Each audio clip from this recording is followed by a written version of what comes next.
for? Welcome to another episode of the HeatStrokes podcast. I should have yelled too. Hosted by Brady Kannon, presented by Mandalay Bay Resort and Casino in Las Vegas. Get ready to experience golf as you've never seen and heard it before. The price is wrong. Through the lens of Brady's experienced eye as he braves the toughest courses in the West under the scorching Las Vegas heat. Your course reviews, expert PGA analysis, and top weekly golf betting strategies are teed up and ready to fire. Here's your starter, Brady Kannon. It is deadheatgolf.com, home to the HeatStrokes podcast, presented by Mandalay Bay Resort and Casino in Las Vegas. Welcome in, everybody, to episode number 15. I am Brady Kannon, along with our special guest host, Will Gray. You may remember him from the Golf Channel and NBC Sports Edge. He is now the lead editor for Golf Bet at the PGA Tour, and you can follow him on Twitter at Will Gray Golf Bet. Great to have you on the show today, Will. Thank you so much for joining me here on the HeatStrokes podcast. You know, you and I have never played golf together personally, but we do share a golf experience here. We have both, of course, you graduated from the University of Florida, the School of Journalism. My son just graduated from UF last summer. We have both, of course, played Bostic Golf Course. And as you well know, in Gainesville, Florida, in the summertime, there are plenty of heat strokes moments, hot, sticky, sweaty rounds to be played at Bostic, aren't there? Oh, for sure. I would say, first off, Brady, thanks for having me. Great to be with you. Second of all, for as long as we've run in circles, we need to fix the fact that we haven't played golf together very soon. We're due to have a round together. But you're right. Listen, Bostic is a great spot, right there on the campus at UF. I don't know if when your son was there, if they were still doing the semester memberships, but that was always what I would do. Just get a card for the semester and go, and you can walk whenever and, try some twilight golf. And I took out way too many cars, peeling slices off the 10th tee. I had my car sitting behind the 9th green. So there's a lot of, danger lurks around every corner in Gainesville. But you're right. When the humidity comes up, which is in Gainesville, it's about, from March to November. It's only a small piece of the calendar when it's going to be right in Gainesville. But, I mean, it's a cool course. I would say, it's really cool. Back in the day, before, I think they did a renovation 20 or so years ago where before they had back-to-back par threes, which is very rare to have. I think 14 and 15 were back-to-back par threes. But, now it's definitely a good track. And I wore my Gator shirt for you today there, too, as well. There you go. There it is.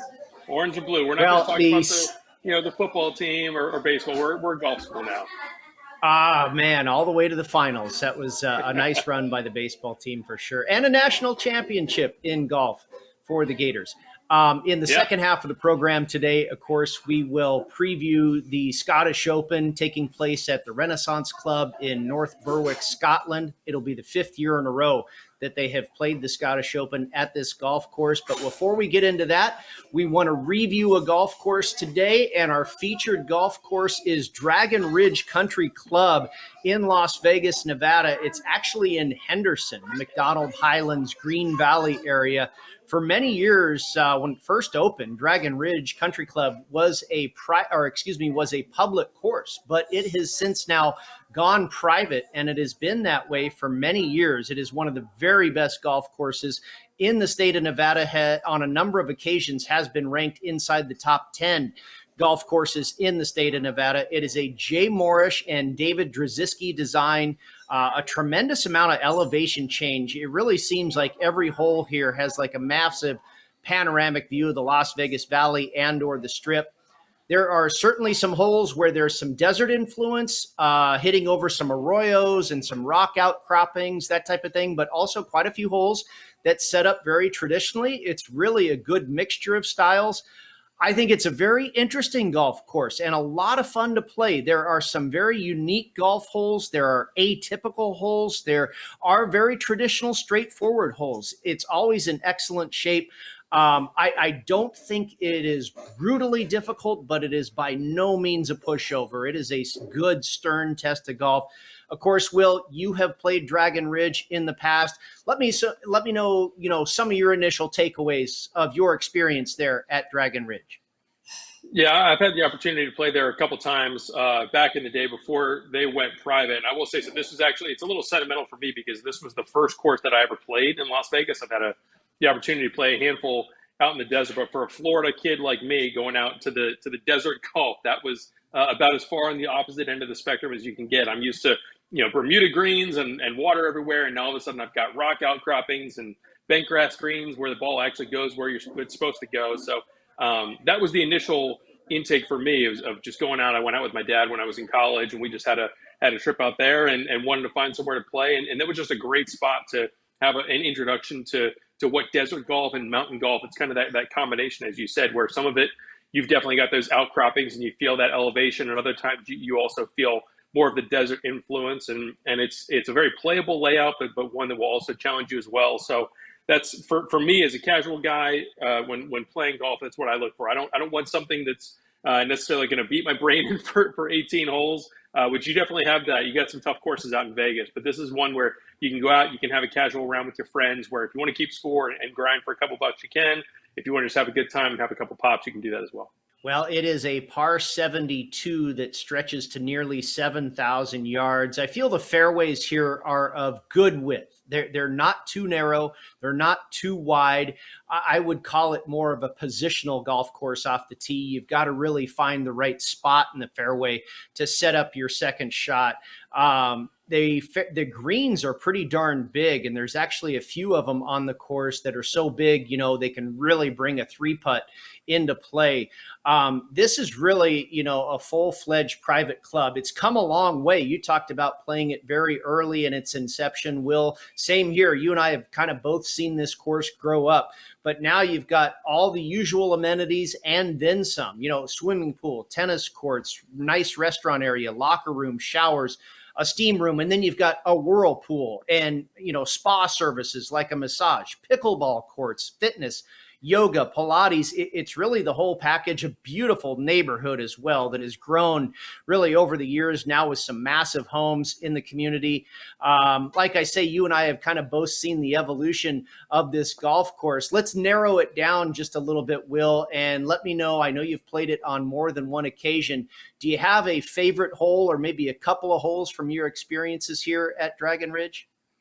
Yeah, I'll give you a couple. I would say, you mentioned those big greens, and so one that comes to mind, there's a pretty good collection of par threes, I feel like, at Dragon Ridge, but one that stuck out for me was 5, where you're kind of going, down the hill, and you got that huge 2-tiered green, and that was the first one. I remember coming around the cart path there, where you really get a sense of the scope of the landscape that you're in, and you've got shots where you can see the strip and off in the distance, but that was one where it definitely had a great mix of picturesque, but also challenging, because you've got to calibrate the clubs accordingly, and that hole is going to switch by a full club depending on where that pin is. And then I think another one, as you said, with it being a positional course, I think to 16, where you've got that dogleg left where it's bending around the wash, where again being a Florida guy, I'm not used to trying to figure out which part of the rocky outcropping you need to try and fire a driver over to cut the corner on a short par 4. But that was one it was definitely cool. It's a different speed, it's a different style of golf, and that's, as a tourist, I mean, you certainly have the local angle, but for me, as someone who comes out and visits a couple of days every now and then,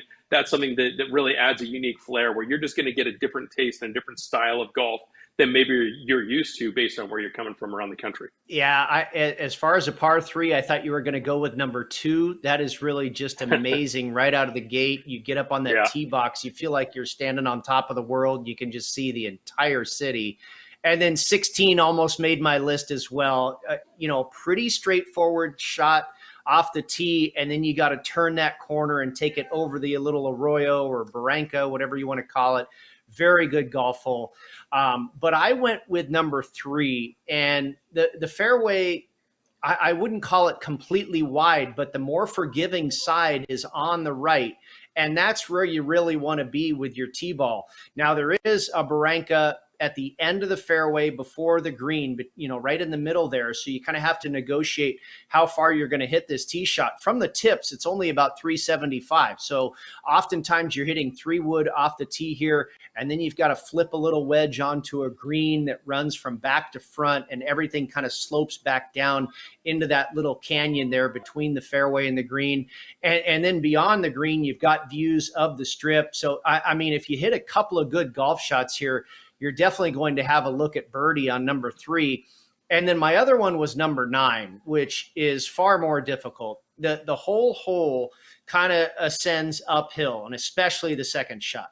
It is a dog leg from left to right, and you've got a fairway bunker there on the right-hand side. So you've either got to really bomb it over that bunker or cut it around the dog leg.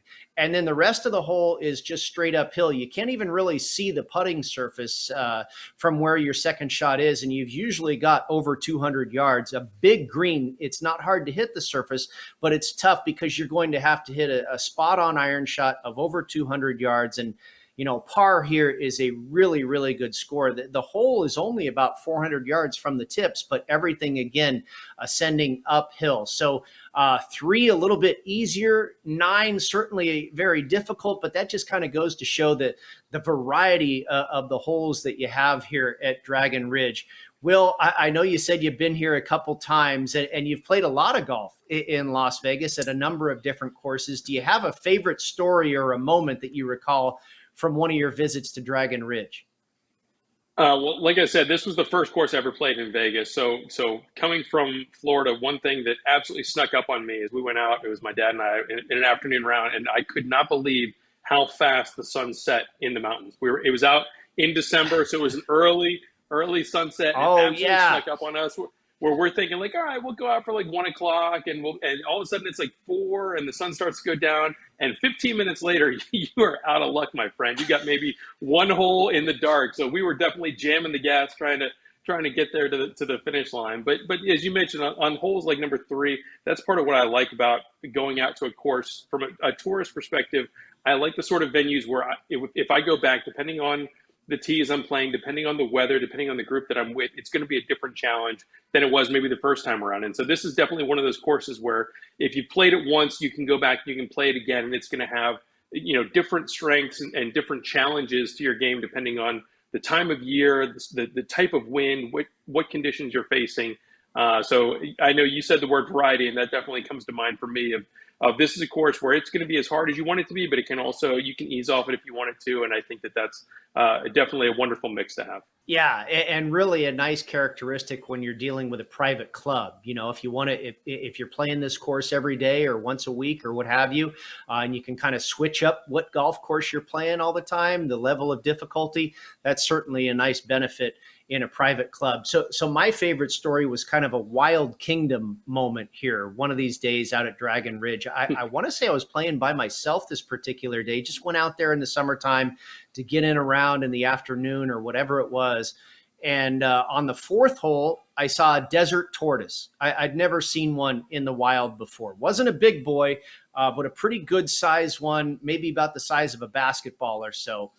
And then I make my way over to the back 9. And on the 10th hole, if you recall, there's some crazy rock outcroppings on the 10th hole.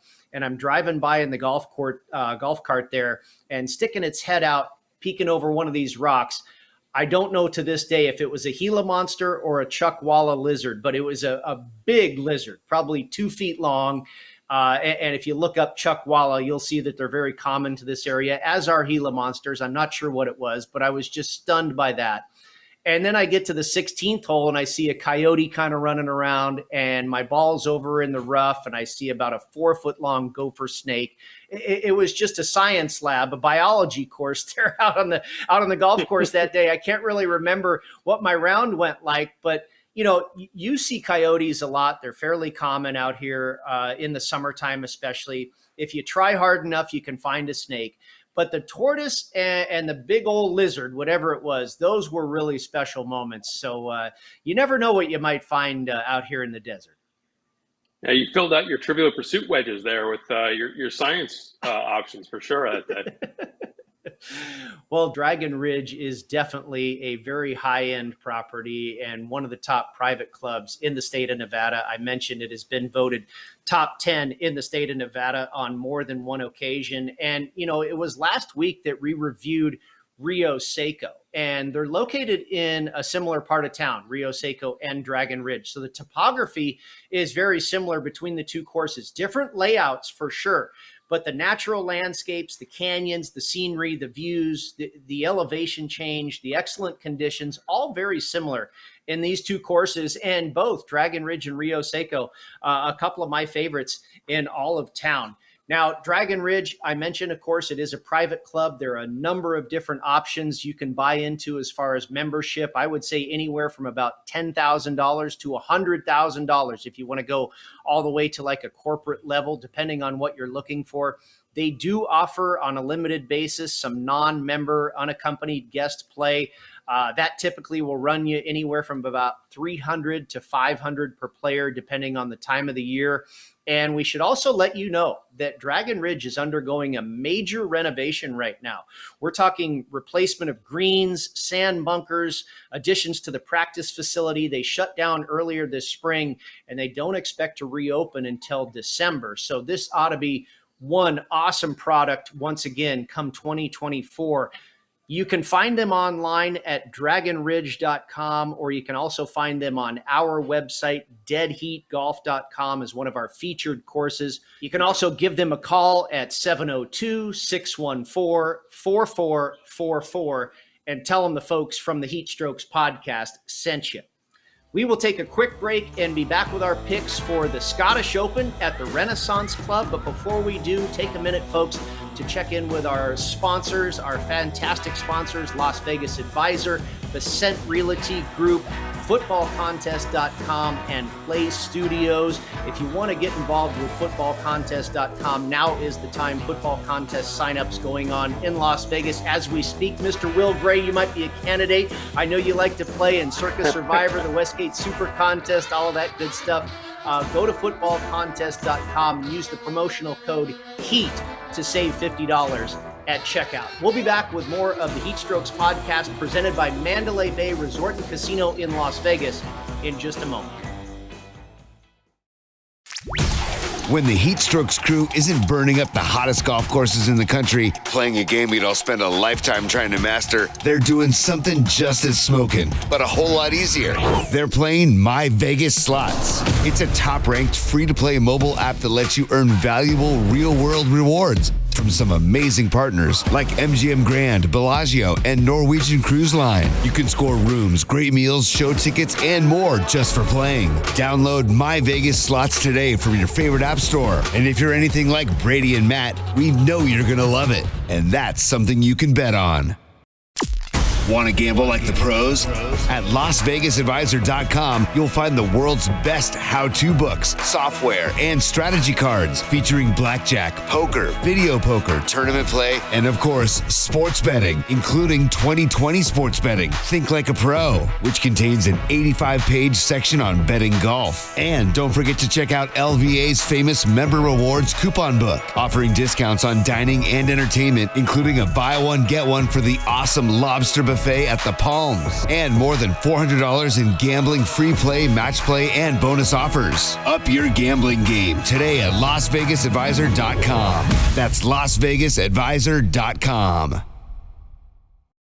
Attention, all real estate buyers, sellers, and investors. Are you looking for a trustworthy and experienced team to help you navigate the Las Vegas, Southern Nevada market? Look no further than VSiN Realty Group, specializing in residential, commercial, and investment properties. With over 9 years of experience in the industry, we have the knowledge and skills to help you find the perfect property or investment opportunity. Whether you're buying, selling, or investing, we're committed to providing exceptional service and delivering results. Contact us today to take the first step towards achieving your real estate goals in Las Vegas and Southern Nevada. Call now, 702-339-8052, or go to BesantRealty.com.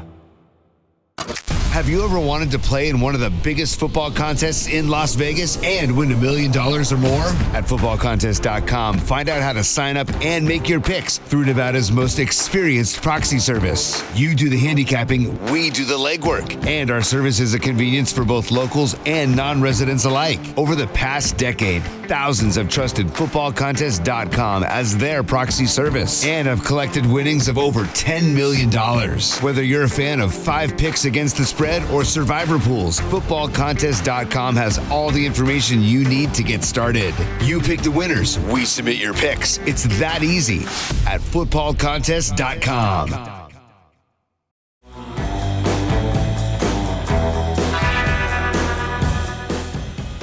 Mandalay Bay comes alive as the Fan District, the go-to destination for all of fankind. Gather here, stay here, eat here, and celebrate here. Fans get exclusive food and drink specials and one-of-a-kind experiences loaded with giveaways, photo ops, surprise appearances, and more. And the best part? It's all within walking distance of the stadium. Get the party started or keep the party going at the Fan District. Brady, Kannon, and Will Gray back with you here on the HeatStrokes podcast presented by Mandalay Bay Resort and Casino in Las Vegas, and it is time to get to our picks for the Genesis Scottish Open at the Renaissance Club in North Berwick, Scotland, the penultimate event before we get to the final major of the year, the Open Championship taking place at Royal Liverpool. Will, the Renaissance Club, of course, is a Tom Doak design. This will be the 5th year in a row that they have held the Scottish Open at the Renaissance Club. It'll be the 2nd year in a row, of course, that this is co-sanctioned by the DP World Tour and the PGA Tour. And this is probably the best field we've ever had in the history of the Scottish Open, maybe the entire history of the Open, if not certainly for the time it's been at the Renaissance Club. Only Brooks Koepka, Cameron Smith, and John Rahm absent here from the field when you consider the top 12 players in the world. The fairways, they're on the narrower side. The greens are huge and they are very slow, like most links courses. We've got some atypical stuff here where you kind of see this course get into some wooded areas and then some traditional link style seaside holes. The length of the course, it's pretty steep. It's over 7,200 yards and just a par 70. And so often is the case when we go across the pond here, Will, it's really going to come down to the weather. We saw Xander Schauffele get held to a winning score last year of just 7 under par. But if the wind doesn't blow, we've seen a winner get to better than 20 under par. Now, there is some pretty decent, I would say, standard seaside, 15-mile-an-hour wind stuff in the forecast. Also some rain in the forecast this week. Maybe for the 4th week in a row, we will have another soft track here. We will see. We go from the birdie fests of the Midwest to the Open tune-up, Mr. Gray. How did you handicap this one this week? I'm ready for a change of pace. As much as I enjoy a winner at 22 under, I'm really excited to see some links golf here both this week and next week at Royal Liverpool. I think it's interesting to look at this course and this event, and there are a couple of variables in play. You mentioned those winning scores have high variance, but they've also played this previously at a par 71. Last year, it switched to a par 70. It's playing it at 70 again this year. So that's going to affect the scoring a little bit. But you mentioned the weather. That's so huge whenever we're talking about links golf and playing in Scotland. And right now, as you look at the forecast, there's nothing that really stands out too much in terms of a draw bias. Last year, I believe there was over a 2-shot difference in terms of the early late versus late early. So it really made a difference last year based on where your tee time was. I'm not sure that we're going to get that big of a dispersion this time around. And so I'm looking big picture, you're going to need ball strikers. You mentioned this is a long course for links golf. Last year, everyone in the top 5 at the final leaderboard finished inside the top 16 in strokes gained tee to green. So yes, you need to learn and know how to putt these slower links greens, but at the same time, you have to be in position. So I'm starting with ball strikers, and then I'm going from there. All right, very good. Yeah, I started with strokes gained approach, which I typically do week in and week out on tour. And then I also looked at strokes gained off the tee. I'm with you that I think you'll need some length and some efficiency off the tee. I looked at strokes gained around the green. I think putting will be a little bit mitigated. We often see that with the Open Championship and link style golf, but I still think, you're going to have to be very creative around the greens and being able to scramble and get up and down. I looked at birdies or better gained. I looked at the par fours, strokes gained on the par fours from 450 to 500 yards. That's where the majority of the par fours, 10 of them on this par 70 will fall. And then I did look at strokes gained putting on slower greens. And then I also looked at 3-putt avoidance. Because these greens are so big, there will be the tendency to 3-putt some of these putting surfaces. The comp courses, I think, are pretty interesting this week. You've got Tom Doak with his hands on some renovated designs that we do see on a regular basis. Last year, the Canadian Open, St. George's Golf and Country Club, Tom Doak did a renovation of that course. Also Memorial Park, where they play the Houston Open the last few years. And then I looked at Riviera, where they play the Genesis, oddly enough, the Genesis Invitational. I looked at Los Angeles Country Club, where we just saw the United States Open last month. And then also PGA National, not too far from you, Will, where they play the Honda Classic. And we do see a lot of crossover between British Open winners and Honda Classic winners. And I think there are some similarities between the Renaissance Club and PGA National. But let's get to our guest picks. And for that, we bring in our friend Paul Williams. He is a DP World Tour expert. He writes a DP World Tour column for Golf Betting Systems. You can follow him on Twitter at Golf Betting. He is from across the pond and is really an expert student of the DP World Tour. I also want to mention what he's got going. He's got a project. You probably are familiar also with his colleague there at Golf Betting Systems, Steve Bamford. These guys, both of them, great golf handicappers. They have a predictor model at golfbettingsystems.com that I will regularly use. You go in there and you kind of set your criteria for what you think is going to be important this week at the golf course. You press the button and it spits out, 25 guys that fit the criteria that you have plugged in there. And both Paul and Steve Bamford at golfbettingsystems.com do a great job with that type of thing. Can really be a nice aid in your handicap every week. But we stick with Paul Williams as our guest contributor this week. And for outright winners, he has 6 selections. He went to Ricky Fowler. Of course, Fowler getting the recent win at the Rocket Mortgage. It has won the Scottish Open before, not at this golf course, but Ricky Fowler at 16-1, Tyrrell Hatton at 22-1, Lucas Herbert at 70-1, Alex Noren, also a former Scottish Open winner. Again, not at this golf course, but Alex Noren at 125-1, the Englishman Matt Wallace at 200-1, and another Englishman, Matthew Southgate, at 300-1. And then a couple of proposition bets. He's got Lucas Herbert to be the top Australian at better than 3-1 plus 330.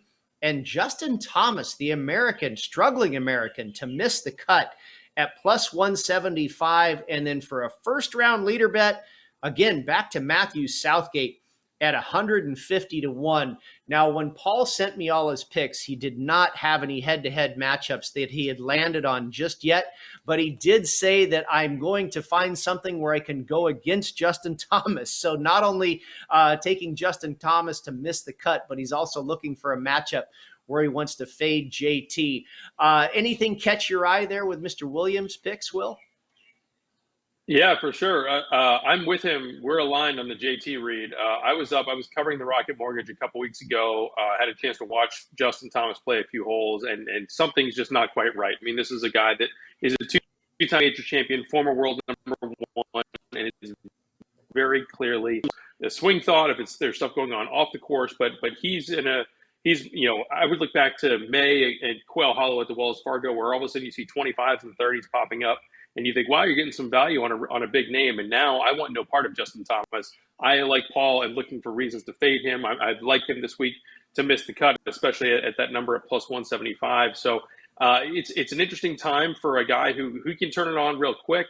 But I think I need to see more out of him before I'm looking to buy in on JT. But another guy that I'm with that is also on my card is Lucas Herbert, who has 2 top 5 finishes at this event. I think he shot about $1 million at the Players Championship in March, but then turned it around very quickly and he was in the mix at the match play, and he's one of those guys that can really find a spark very quickly. Seems to like this style of course. I will say I disagree with him a little bit on Ricky. We can get into this in a few minutes, but I think this is a chance to sell high on Ricky Fowler's stock. I'm not sure that the prices are really matching up to where he needs to be. I don't put him on a par right now with the top 4, 5, 6 players in the field. So that number's a little bit short for me on Ricky Fowler, but I certainly understand where he's coming from. Again, I was up at Detroit. That was a great scene. I know it was weird with the time shift and the early tee times, but a wonderful scene in Detroit. Great for the fans to finally see him get it in the winner's circle. And as you said, this is not a course, but an event that he has won before, and there's going to be some good vibes there. Yeah, that was a tremendous finish, the Rocket Mortgage Classic, where Ricky Fowler earned his first win in nearly 4.5 years on tour. I'm with you on JT. We saw him kind of rebound at the Travelers Championship, but I wasn't buying it. I said that was a birdie fest. It was not a difficult test. He was still very sloppy off the tee. He did well with his irons that week, but everything else was still kind of a mess. And I think he's a long way from back to 100%. Is Justin Thomas. Now, you kind of teased us a little bit. Let's go ahead and dive into your picks, Will. What have you got? The floor is yours, my friend. Yeah, I will say that I'm definitely with Paul on JT to miss the cut at plus 175. I'll lead off with my winner is on topping the short list is Victor Hovland. And I think, Brady, you mentioned this earlier about how sometimes the link style of courses mitigate the putting needs and even the short game stuff. We all know that around the green is the Achilles heel for Victor Hovland. But we saw what he did not only at the Memorial last month, but at the Open Championship at St. Andrews last year. I think that this is a style of golf where his strengths shine brighter. And I think that it's a style that allows him to get around that weak spot a little bit more easily. You can get very creative around these greens. You can bump 7-irons. You can putt from 20 yards away. You don't have to be hitting splashes over bunkers like you do at conventional PGA Tour courses. And so I think that this is an opportunity for Victor Hovland to maybe move up above his class, and certainly 18-1. That's a price that caught my eye. We mentioned Lucas Herbert. I got at 60-1 there when I saw him today. I was not able to see the 70-1 that Paul had, but I still think that he's a very interesting mid-range play. A little bit further down is Adrian Meronk. I think that from the European side, remember, this is half the field is PGA Tour and half the field is DP World Tour in this co-sanctioned event. Adrian Meronk is a very interesting player who doesn't have a ton of experience that you can look to this event, but he has won this year on the DP World Tour. And remember, that Ryder Cup is not very far away. He's on the outside looking in from the European Ryder Cup team, but I think this is an interesting fortnight where you can really kind of raise your hand and say to Luke Donald, hey, I need to be on that team. Maybe a guy like Adrian Meronk needs to win to get in and to really put his stamp on it. But he has played well this year on the DP World Tour with 3 top 5 finishes, including a win in his last handful of starts. And then for a long shot, I like Thomas Dietrich. We know he played in the U.S. at College, Illinois. He kind of straddles the fence between playing on the PGA Tour and playing on the European Tour. So he's more of a feast or famine sort of player. I kind of put him akin to maybe someone like Cameron Champ on the U.S. side, where you look to have that win equity, even if you don't have the consistency in starts or results that you would have from some other players. But I think Dietrich is certainly an interesting guy if you look for him, even for a top 10 or a top 20 play. And then in terms of the props, like I said, JT plus 175 to miss the cut. And I think the best golfer that no one knows or is talking about is Alexander Bjork. There's only 5 guys in this field that have made the cut each of the last 4 years at the Renaissance Club. Alexander Bjork is in that mix. He has 6 top 10 finishes in his last 7 starts on the DP World Tour. Absolutely lighting it on fire. So I love him for a top 20 this week at plus 360. And I would also look to him in that top Swede market. You can look at maybe top Scandinavian. You have to include then the Højgaard twins. You have to include Victor Hovland. But if you look at the top Swede market, you're really narrowing it down to basically Alex Noren and a couple of the guys that are more long shots. Alex Noren, again, is a former champion at this event. But I think Alexander Bjork is underpriced right now because he doesn't have the name recognition. But, man, if you look at his stats, if you look at his spring and summer results on the DP World Tour, it is really, really solid. And I don't think that the level up in class that is going to be required this week with so many stars in the field and the PGA Tour folks coming into town, I don't think that's going to be too much for him. And so I think that he's definitely someone that I could see being in that mix or on the periphery of contending come Saturday and Sunday. I really like the picks, Will. I got to say, no surprise. You've done your homework once again. And you touched on it a little bit earlier, talking about Paul Williams' selection of Ricky Fowler. I know you're going against him. You've got a full tournament head-to-head matchup where you're going to go against Ricky. Yeah. As I mentioned before, I like Victor Hovland this week, both to win, and also I saw him at minus 110 in a basically a coin flip matchup with Ricky Fowler. I just don't think that Ricky Fowler deserves to be on the same level as Hovland right now on a course like this or in a track like this. So I definitely like the opportunity to essentially get Hovland in a coin flip on Fowler. I think that Fowler is always a popular play from casual bettors and sharps alike, but certainly in the last few weeks, as his game has started to turn around, that has been magnified. Now it's exponentially going in that direction after the win in Detroit. Hovland was so good at the PGA Championship, kind of cooled off a little bit since the Memorial, didn't really do a ton at LACC. So all of a sudden he's essentially a top 4, top 5 player in the world, but he doesn't have, the recent finishes that Ricky Fowler does. So I think recency bias is very much in play with Fowler, and I really like the long-term ball striking that we would get from Victor Hovland. Nothing against Ricky. He's not doing anything wrong. I just think that the markets are moving a little bit too quickly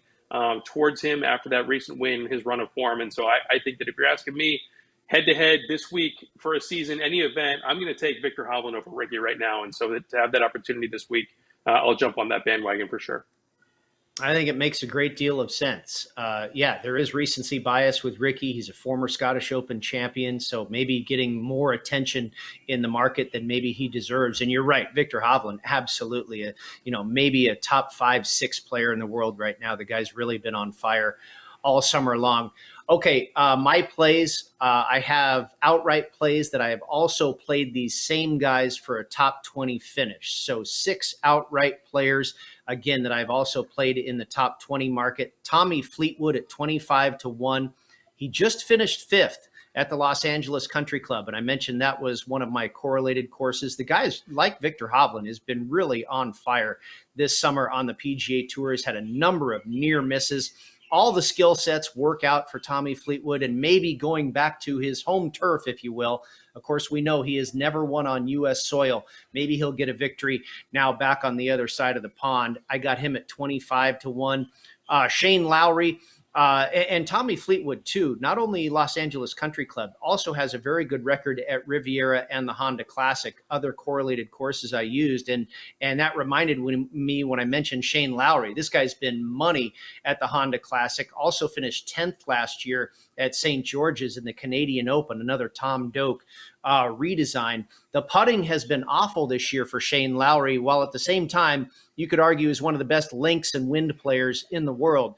But we also talked about that. The putting can be mitigated on these links course type greens. So we'll see if Shane Lowry can put together a good week here at the Scottish Open. This will be his first time playing this golf course. But I think when you bring links golf into play, I don't care what's going on. 40-1 on Shane Lowry looks pretty good.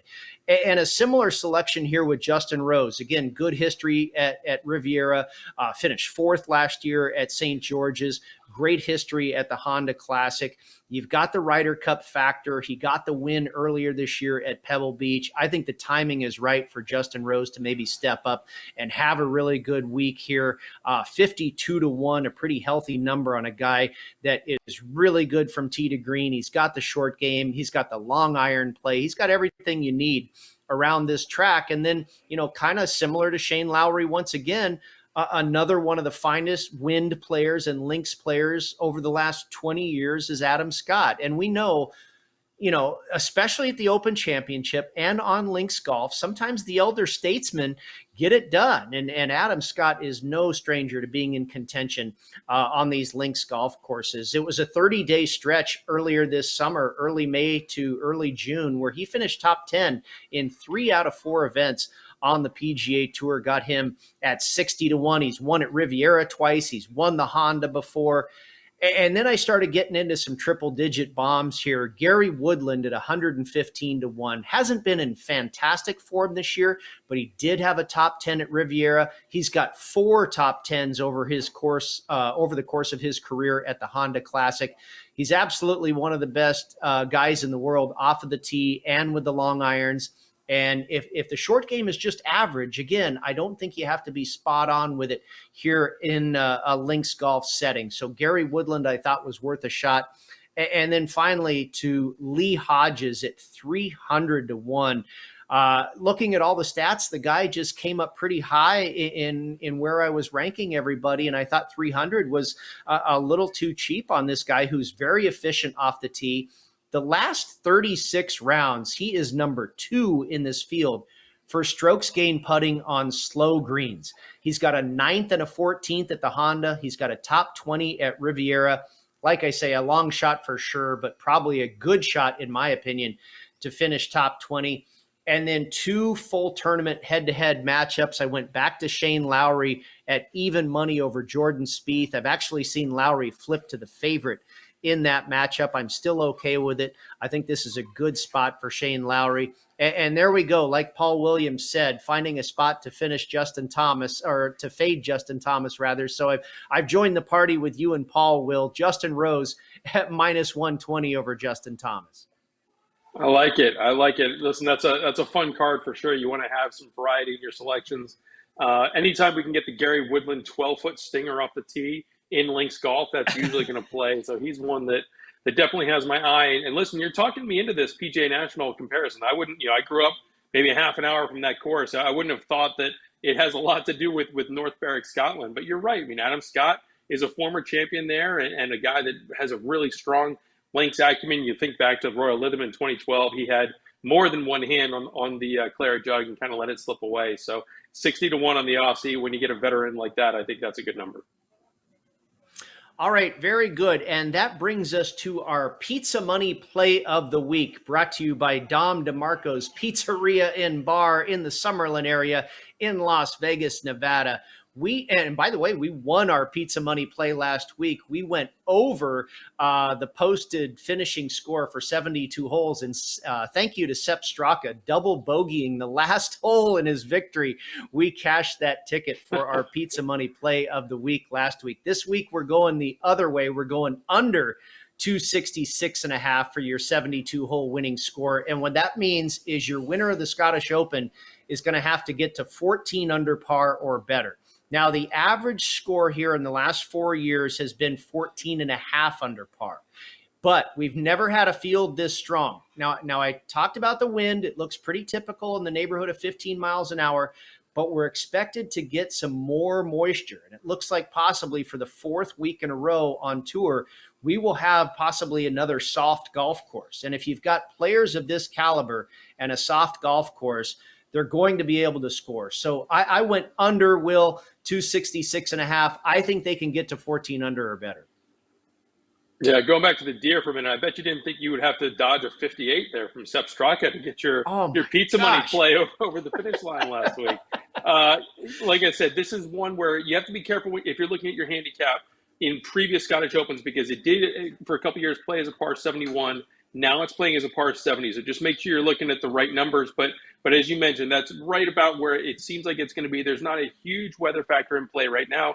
It is Scotland, so the forecast could change in a moment's notice. But you look back to 2 years ago, Minwoo Lee, even though he was at 18 under, that was a 266 score that this week would play to 14 under and would certainly catch that bet. So I think if the weather remains as calm as it seems like it's going to be, you're probably on the right side of it.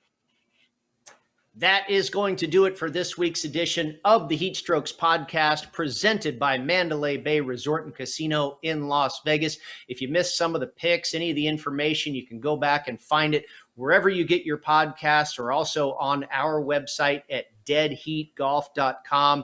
You can also check out a little bit later this evening on YouTube. The video edition will be up at my HeatStrokes podcast YouTube channel. Again, HeatStrokes podcast on YouTube to find that video version. Want to thank our crew, Tom Catlin on the video, Jeremiah Crow from Green Roll Media on the audio, and Trifco on the creative design. I also want to thank our guest host, the lead editor at GolfBet at the PGA Tour. That is Will Gray. You can follow him on Twitter at Will Gray GolfBet. And also a very special thanks to our guest contributor, Paul Williams from Golf Betting Systems. Follow him on Twitter at Golf Betting. Great Twitter handle right there. We will be back at this same time next week to review another golf course and also preview the British Open, Glory's last shot, the final major of the season. They will play the British Open this year at Royal Liverpool. They were there last in 2014 when Rory McIlroy was your champion. Everybody listening out there, everybody viewing out there, I encourage you strongly to get a piece of Dragon Ridge, whether you're buying a membership or coming out for a weekend and trying to get on and as an unaccompanied guest. It is a fantastic property. As I mentioned, one of my favorites in all of Las Vegas. Enjoy the Scottish Open, everybody. Let's cash some tickets. And Will, before we get out of here, please remind everyone to stay hot. You've been dialed into the HeatStrokes podcast with Brady Kannon, presented by Mandalay Bay Resort and Casino in Las Vegas, and produced in conjunction with Green Roll Media, the world's premier sports betting podcast network. Subscribing to the show on YouTube is easy. Just search HeatStrokes Podcast. Follow us on social media at Las Vegas Golfer and at HeatStrokes Pod. If you like what you heard, please follow, like, and give us a 5-star rating on Apple Podcasts and Spotify today. Good luck out there sinking birdies and cashing tickets. We'll see you next week.